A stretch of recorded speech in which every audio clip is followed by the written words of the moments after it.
আসসালামু আলাইকুম এভরিওয়ান, কেমন আছেন সবাই? আশা করি অনেক ভালো আছেন। তো চলে আসলাম একটা নতুন রেসিপি নিয়ে। তো আজকের রেসিপি হচ্ছে আলুর দম রেসিপি। এটা কম বেশি সবাই অনেক পছন্দ করে। তো চলুন দেখি নিই।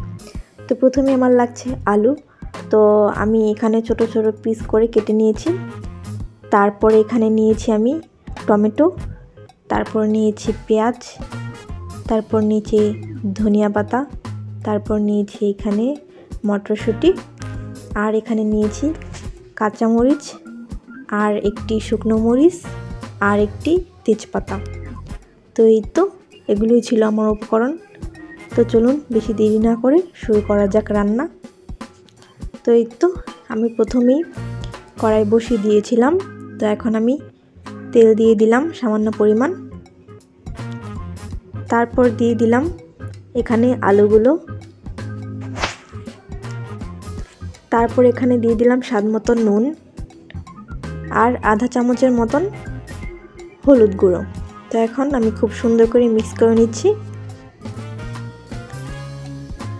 তো খুব সহজ উপায় আমি আপনাদের সাথে এটা শেয়ার করছি। বাসায় অবশ্যই করে খাবেন এবং কমেন্টে জানাবেন। তো এই তো খুব সুন্দর করে আমি এখন এটা ভেজে নিচ্ছি। বেশি ভাজবো না, একটু বাদামি বাদামি রং এসে যাবে তখনই আমি এটা নামিয়ে ফেলবো। তো এই তো আমার আলুগুলো খুব সুন্দর করে ভাজা হয়ে গিয়েছে। এখন আমি এগুলো উঠিয়ে ফেলছি।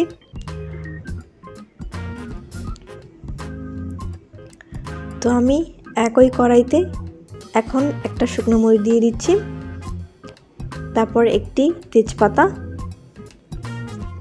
একটু নেড়ে চেড়ে নিচ্ছি।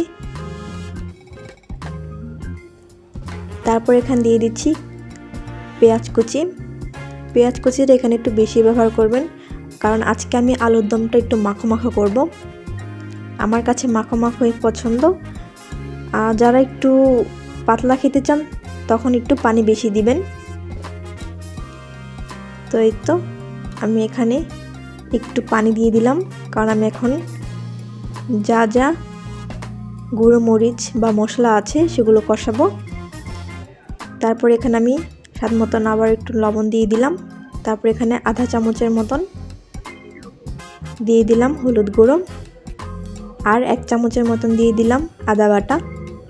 তো এখন আমি সবগুলো খুব ভালো করে মিক্স করে নিচ্ছি। আর এই তো এখন দিয়ে দিলাম একটা টমেটো। তো আলুর দমে কিন্তু অবশ্যই পাকা টমেটো ইউজ করবেন, এতে দেখবেন কালারটাও খুব সুন্দর আসে। তো এই তো এখন আমি দিয়ে দিব 5 ফোড়ন। তো আলুর দমে কিন্তু অবশ্যই 5 ফোড়নটা লাগবে, তো এটাই স্বাদ এনে দেয় আলুর দমে। এখন আমি কাঁচামরিচ ফালিগুলো দিয়ে দিচ্ছি। যারা ঝালটা বেশি খান তারা একটু বেশি দিবেন, যারা কম খান তারা একটু কম দিলেই অ্যাডজাস্ট করে নিতে পারেন। তো এই তো আমি খুব ভালো করে কষিয়ে নিচ্ছি। কষানো হয়ে গেলে এখন আমি আলুগুলো দিয়ে দিচ্ছি, আমার ভাজা আলুগুলো। এখন ভালো করে নেড়ে চেড়ে নিচ্ছি। তো এই তো বন্ধুরা আমার খুব ভালো করে কষানো হয়ে গেছে। এখন এই পর্যায়ে আমি মটরশুঁটিগুলো দিয়ে দিচ্ছি। আপনার এখানে মটরশুঁটিটা চাইলে দিতেও পারেন বা বাদও দিতে পারেন। তো আলুর দমে মটরশুঁটিটা দিলে খুবই ভালো লাগে। তারপর এই তো কষানো হয়ে গেলে আমি এখন পরিমাণ মতন পানি দিয়ে দিচ্ছি। আমি এখানে বন্ধুরা 2 কাপের মতন পানি ইউজ করেছি। তো এই তো বন্ধুরা এখন এটা বলক না আসা পর্যন্ত এটা আমি একটু ঢেকে দিচ্ছি। তো এই তো বন্ধুরা কিছুক্ষণ পর আবারও ফিরে আসছি। তো দেখতেই পাচ্ছেন খুব সুন্দর করে এটা বলক উঠে গিয়েছে, দেখতেই পাচ্ছেন। তো এখন এটা আমি একটু নেড়ে চেড়ে দিচ্ছি।